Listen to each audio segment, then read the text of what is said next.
Hey, good morning, first grade, or afternoon, or evening, whenever you might be choosing to listen to our new book, The Wind in the Willows by Kenneth Grahame. Graham? Graham. Sounds familiar. Anyway, The Wind in the Willows by Kenneth Grahame. We're going to, let me introduce you to some of the characters that we'll hear about. There's Mole. Mole is a sensible animal, yet generous and extremely loyal to his friends. Rat is another character. The river animal Rat is kind, sociable, and accommodating. Toad. Toad is the flightiest and pettiest character due to a combination of immaturity and unrestrained wealth. He's very rich. Badger. The oldest of the animals, Badger is a stoic and solitary character who lives in the wild wood. He is friendly and hospitable, caring deeply for his friends. Otter. He is quick and bright and gains the respect of other animals by always being on hand to help when needed. And then we'll meet the rest of the characters as we go through our story. So let's start The Wind in the Willows, Chapter 1, The Riverbank. Actually, I have a little picture I can show you to start. The Wind in the Willows, the riverbank. There are the friends. All right. Chapter 1, The Riverbank. Did I say that already? The mole had been working very hard all the morning, spring cleaning his little home. First with brooms, then with dusters, then on ladders and steps and chairs, with a brush and a pail of whitewash, till he had dust in his throat and eyes, and splashes of whitewash all over his black fur, and an aching back and weary arms. Spring was moving in the air above and in the earth below and around him, penetrating even his dark and lowly little house with its spirit of divine discontent and longing. It was small wonder then that he suddenly flung down his brush on the floor and said, "Bother!" and "Oh, blow!" and also "Hang spring cleaning!" and bolted out of the house without even waiting to put on his coat. Something up above was calling him imperiously, and he made for the steep little tunnel which answered in his case to the gravelled carriage drive owned by animals whose residences are nearer to the sun and air. So he scraped and scratched and scrabbled and scrooged, and then he scrooged again and scrabbled and scratched and scraped, working busily with his little paws and muttering to himself, "Up we go, oh, up we go," till at last, pop! His snout came out into the sunlight, and he found himself rolling in the warm grass of a great meadow. Here he comes. Pop.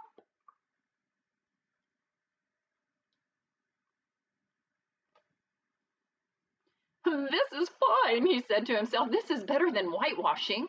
The sunshine struck hot on his fur. Soft breezes caressed his heated brow, and after the seclusion of the cellarage he had lived in so long, the carol of happy birds fell on his dulled hearing almost like a shout. Jumping off all his four legs at once in the joy of living and the delight of spring without its cleaning, he pursued his way across the meadow till he reached the hedge on the further side. "Hold up," said an elderly rabbit at the gap. "Sixpence for the privilege of passing by the private road." He was bowled over in an instant by the impatient and contemptuous mole, who trotted along the side of the hedge, chaffing the other rabbits as they peeped hurriedly from their holes to see what the row was about. "Onion sauce," he remarked jeeringly, and was gone before they could think of a thoroughly satisfactory reply. Then they all started grumbling at each other. "How stupid you are! Why didn't you tell him? Well, why didn't you say? Oh, well, you might have reminded him," and so on in the usual way. But, of course, it was then much too late, as is always the case. It all seemed too good to be true. Hither and thither through the meadows he rambled busily, along the hedgerows, across the copses, finding everywhere birds building, flowers budding, leaves thrusting, everything happy and progressive and occupied. And instead of having an uneasy conscience pricking him and whispering, "Whitewash," he somehow could only feel how jolly it was to be the only idle dog among all these busy citizens. After all, the best part of a holiday is perhaps not so much to be resting yourself as to see all the other fellows busy working. He thought his happiness was complete when, as he meandered aimlessly along, suddenly he stood by the edge of a full-fed river. Never in his life had he seen a river before. This sleek, sinuous, full-bodied animal, chasing and chuckling, gripping things with a gurgle and leaving them with a laugh, to fling itself on fresh playmates that shook themselves free and were caught and held again. All was a shake and a shiver, glints and gleams and sparkles, rustle and swirl, chatter and bubble. The mole was bewitched, entranced, fascinated. By the side of the river he trotted as one trots, when very small, by the side of a man who holds one spellbound by exciting stories, and when tired at last, he sat on the bank while the river still chattered on to him, a babbling procession of the best stories in the world, sent from the heart of the earth to be told at last to the insatiable sea. As he sat on the grass and looked across the river, a dark hole in the bank opposite, just above the water's edge, caught his eye, and dreamily he fell to considering what a nice, snug dwelling place it would make for an animal with few wants and fond of a bijou river-side residence, above flood level and remote from noise and dust. As he gazed, something bright and small seemed to twinkle down in the heart of it, vanished, and then twinkled once more like a tiny star. But it could hardly be a star in such an unlikely situation, and it was too glittering and small for a glowworm. Then, as he looked, it winked at him, and so declared itself to be an eye, and a small face began gradually to grow up round it, like a frame round a picture. A brown little face, with whiskers. A grave round face with the same twinkle in its eye that had first attracted his notice. Small, neat ears and thick, silky hair. It was the water rat. Then the two animals stood and regarded each other cautiously. "Hello, mole," said the water rat. "Hello, rat," said the mole. "Would you like to come over?" inquired the rat presently. "Oh, it's all very well to talk," said the mole rather pettishly, he being new to the river and riverside life and its ways. The rat said nothing, but stopped and unfastened a rope and hauled on it, and then lightly stepped into a little boat, which the mole had not observed. It was painted blue outside and white within, and was just the size for two animals. And the mole's whole heart went out to it at once, even though he did not fully understand its uses. The rat sculled smartly across and made fast. Then he held up his forepaw, and Mole stepped gingerly down. "Lean on that," he said. "Now then, step lively." And the mole, to his surprise and rapture, found himself actually seated in the stern of a real boat. "This has been a wonderful day," said he, as the rat shoved off and took to the sculls again. "Do you know, I've never been in a boat before in all my life." "What?" cried the rat, open mouthed. "Never been in a, you never, well, what have you been doing then?" "Is it so nice as all that?" asked the mole shyly, though he was quite prepared to believe it was it as he leant back in his seat and surveyed the cushions, the oars, the rowlocks, and all the fascinating fittings, and felt the boat sway lightly under him. "Nice? Well, it's the only thing," said the water rat solemnly as he leant forward for his stroke.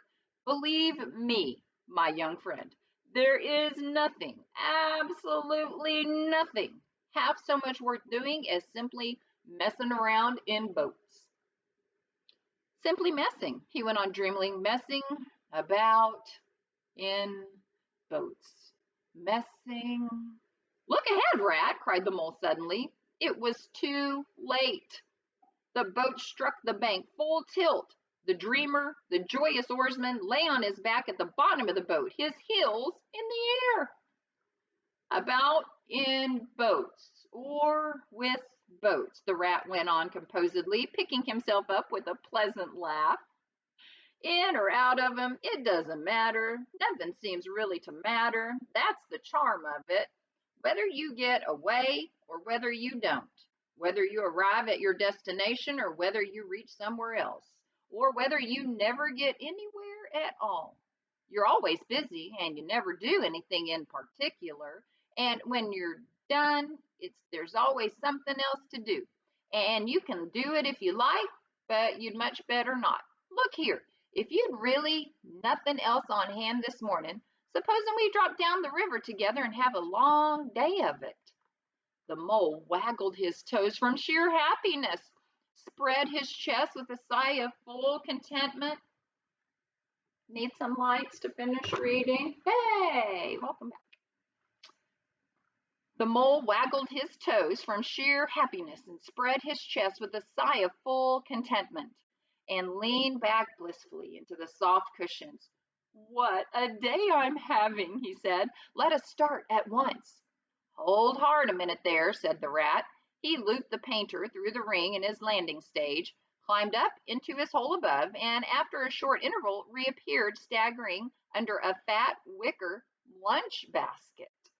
Shove that under your feet, he observed to the mole as he passed it down into the boat. Then he untied the painter and took the sculls again. What's inside it? Asked the mole, wriggling with curiosity. Oh, there's cold chicken inside it, replied the rat briefly. Cold tongue, cold ham, cold beef, pickled herring, cold salad, French rolls, and crescents, and witch-spotted meat, and ginger beer, mold, and soda water. Oh, stop, cried the mole in ecstasy. This is too much. Do you really think so? Inquired the rat seriously. It's only what I always take on these little excursions, and the other animals are always telling me that I'm a mean beast and cut it very fine. The mole never heard a word he was saying, absorbed in the new life he was entering upon, intoxicated with the sparkle, the ripple, the scents and the sounds and the sunlight. He trailed a paw in the water and dreamed long waking dreams. The water rat, like the good little fellow he was, sculled steadily on and forbore to disturb him. I like your clothes awfully, old chap, he remarked after some half hour or so had passed. I'm going to get a black velvet smoking suit myself some day as soon as I can afford it. I beg your pardon, said the mole, pulling himself together with an effort. You must think me very rude, but all this is so new to me. So this is a river. The river, corrected the rat. And you live by the river? Oh, what a jolly life.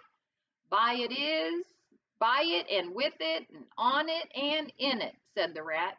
It's brother and sister to me, and aunts and company and food and drink and naturally washing. It's my world and I don't want any other. What it hasn't got is not worth having, and what it doesn't know is not worth knowing.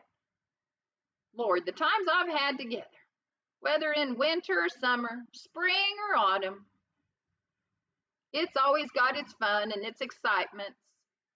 When the floods are on in February and my cellars and basements are brimming with drink, there's no good to me, and the brown water runs by my best bedroom window, or again, when it all drops away and shows patches of mud that smell like plum cake, and the rushes and the weed clog the channels, and I can potter about dry shod over most of the bed of it and find fresh food to eat and things careless people have dropped out of boats. But isn't it a bit dull at times? The mole ventured to ask. I mean, just you and the river and no one else to pass a word with? No one else to... Well, I mustn't be hard on you, said the rat with forbearance. You're new to it, and of course you don't know. The bank is so crowded nowadays that many people are moving away altogether. Oh no, it isn't what it used to be at all. Otters, kingfishers, dabchicks, moorhens, all of them, about all day long, and always wanting you to do something, as if a fellow had no business of his own to attend to. What lies over there? Asked the mole, waving a paw toward a background of woodland that darkly framed the water meadows on one side of the river. That? Oh, that's just the wild wood, said the rat shortly. We don't go there very much, we river bankers. Aren't they aren't they very nice people in there? Said the mole, a trifle nervously. Well, replied the mole, let me see. The squirrels are all right, and the rabbits, some of them, but rabbits are a mixed lot. And then there's Badger, of course. He lives right in the heart of it. Wouldn't live anywhere else, neither, if you paid him to do it. Dear old Badger. Nobody interferes with him. They'd better not, he added significantly. Why, who should interfere with him? Asked the mole. Well, of course, there are others, explained the rat in a hesitating sort of way. Weasels and stoats and foxes and so on. They're all right in a way. I'm very good friends with them. Pass the time of day when we meet and all that, but they break out sometimes. There's no denying it. And then, well, you can't really trust them, and that's the fact. The mole knew well that it was quite against animal etiquette to dwell on possible trouble ahead or even to allude to it, so he dropped the subject. And beyond the wildwood again, he asked, where it's all blue and dim and one sees that may be hills or perhaps they mayn't, and something like the smoke of towns, or is it only a cloud drift?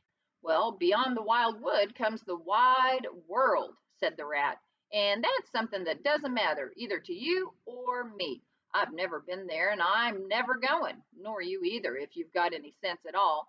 Don't ever refer to it again, please. Now then, here's our backwater at last, where we're going to have lunch. Leaving the main stream, they now passed into what seemed, at first sight, like a little landlocked lake.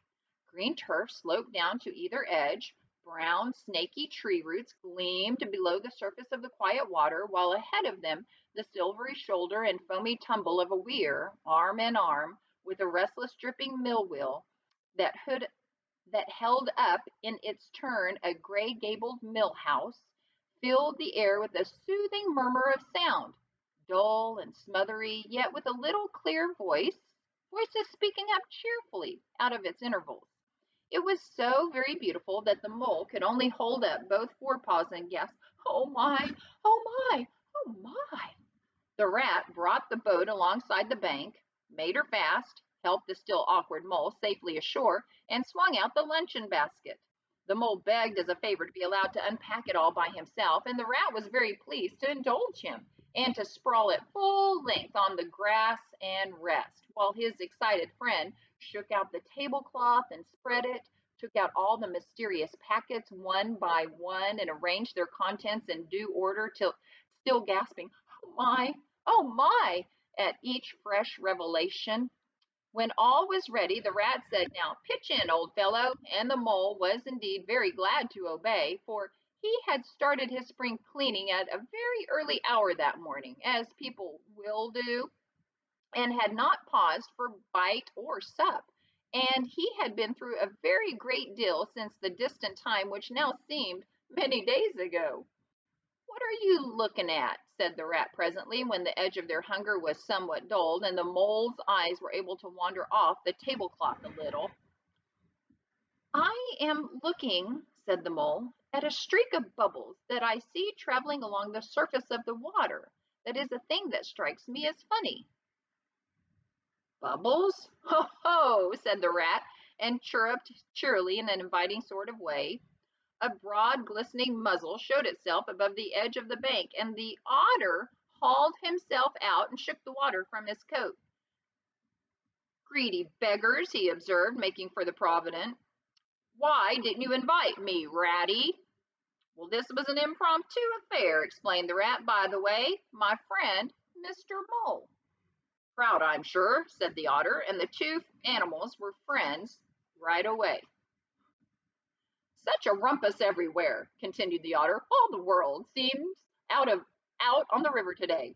I came up this backwater to try and get a moment's peace, and then stumbled upon you fellows.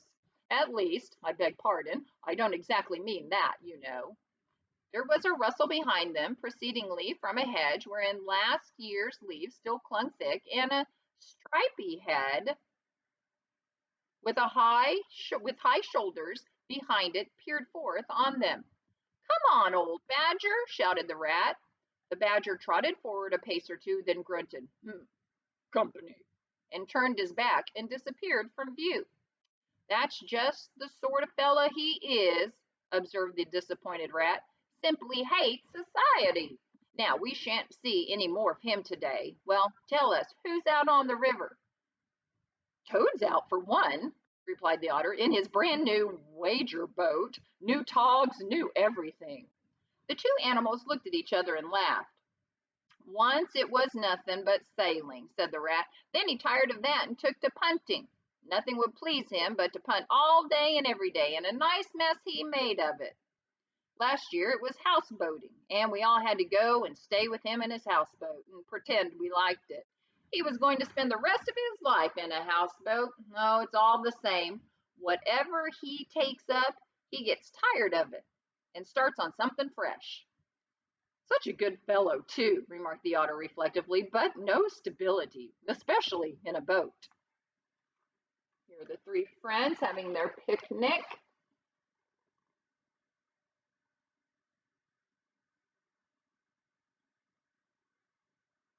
Rat, mole, and otter. From where they sat, they could get a glimpse of the main stream across the island that separated them. And just then a wager boat flashed into view. The rower, a short, stout figure, splashing badly and rolling a good deal, but working his hardest. The rat stood up and hailed him, but Toad, for it was he, shook his head and settled sternly to his work. "He'll be out of that boat in a minute if he rolls like that," said the rat, sitting down again. "Of course he will," chuckled the otter. "Did I ever tell you that good story about Toad and the lock keeper? It happened this way. Toad, an errant mayfly, swerved unsteadily athwart the current in the intoxicated fashion affected by young bloods of mayflies seeing life. A swirl of water, and kloop, and the mayfly was visible no more. Neither was the otter. The mole looked down. The voice was still in his ears, but the turf whereon he had sprawled was clearly vacant. Not an otter to be seen, as far as the distant horizon.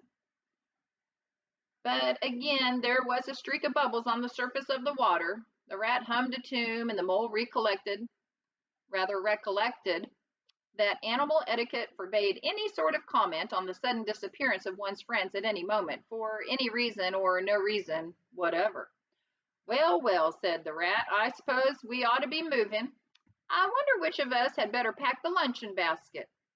He did not speak as if he were frightfully eager for the treat. "Oh, please let me," said the mole, so of course the rat let him. Packing the basket was not quite such pleasant work as unpacking the basket. It never is. But the mole was bent on enjoying everything, and although just when he had got the basket packed and strapped up tightly, he saw a plate staring up at him from the grass, and when the job had been done again, the rat pointed out a fork, which anybody ought to have seen, and last of all, behold, the mustard pot, which he had been sitting on without knowing it. Still, somehow, the thing got finished at last, without much loss of temper. The afternoon sun was getting low as the rat sculled gently homewards in a dreamy mood, murmuring poetry things over to himself and not paying much attention to Mole. But the mole was very full of lunch and self-satisfaction and pride, and already quite at home in a boat, so he thought, and was getting a bit restless besides, and presently he said, "Ratty, please, I want to row now." The rat shook his head with a smile.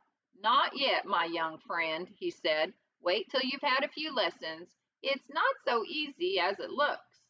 The mole was quiet for a minute or two, but he began to feel more and more jealous of Rat, sculling so strongly and so easily along, and his pride began to whisper that he could do it every bit as well. He jumped up and seized the skull so suddenly that the rat, who was gazing out over the water and saying more poetry things to himself, was taken by surprise and fell backwards off his seat with his legs in the air for the second time, while the triumphant mole took his place and grabbed the skulls with entire confidence. "Stop it, you silly!" cried the rat from the bottom of the boat. "You can't do it. You'll have us over." The mole flung his skulls back with a flourish and made a oh, come on, light. Hey, where are you? Hey, thank you. Hey guys, we're back. And here's a picture of when Mole took over the rowing. He missed the surface altogether. His legs flew up above his head, and he found himself lying on the top of the prostrated rat. Greatly alarmed, he made a grab at the side of the boat, and the next moment, splash, over went the boat, and he found himself struggling in the river. Oh my, how cold the water was, and oh, how very wet it felt. How it sang in his ears as he went down, down, down. How bright and welcome the sun looked as he rose to the surface, coughing and spluttering. How black was his despair when he felt himself sinking again, and then a firm paw gripped him by the back of his neck. It was the rat, and he was evidently laughing. The mole could feel him laughing right down his arm, through his paw, and into the mole's neck.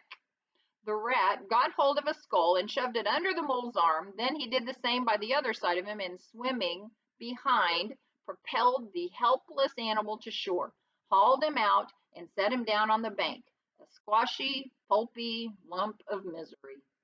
When the rat had rubbed him down a bit and wrung some of the wet out of him, he said, "Now then, old fellow, trot up and down the trotting path here as hard as you can till you're warm and dry again, while I dive for the lunch basket."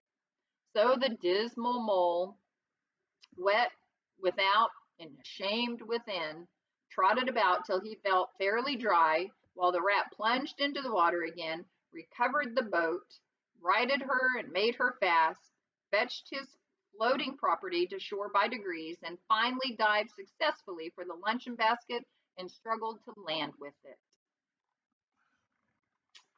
When all was ready for a start once more, the mole, limp and dejected, took his seat in the stern of the boat, and as they set off, he said in a low voice, broken with emotion, "Ratty, my generous friend, I am very sorry indeed for my foolish and ungrateful conduct.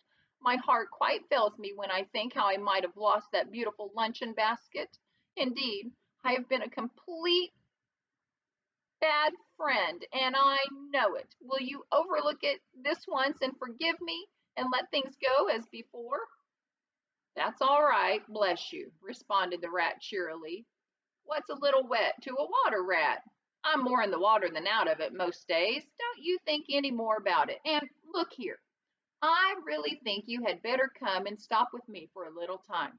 It's very plain and rough, you know, not like Toad's house at all, but you haven't seen that yet. Still, I can make you comfortable, and I'll teach you to row and to swim, and you'll soon be as handy on the water as any of us." The mole was so touched by his kind manner of speaking that he could find no voice to answer him, and he had to brush away a tear or two with the back of his paw. But the rat kindly looked in another direction, and presently the mole's spirits revived again, and he was even able to give some straight back talk to a couple of moorhens who were sniggering to each other about his bedraggled appearance. When they got home, the rat made a bright fire in the parlor and planted the mole in an armchair in front of it, having fetched down a dressing gown and slippers for him and told him river stories till supper time. Very thrilling stories they were, too, to an earth-dwelling animal like Mole. Stories about weirs and sudden floods and leaping pike and steamers that flung hard bottles.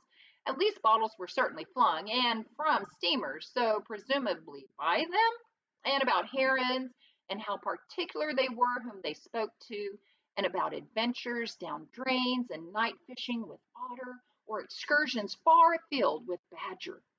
Supper was a most cheerful meal, but very shortly afterwards a terribly sleepy mole had to be escorted upstairs by his considerate host to the best bedroom, where he soon laid his head on a pillow in great peace and contentment, knowing that his new-found friend, the river, was lapping the sill of his window. This day was only the first of many similar ones for the emancipated mole, each of them longer and fuller of interest as the ripening summer moved onward. He learned to swim and to row, and entered into the joy of running water.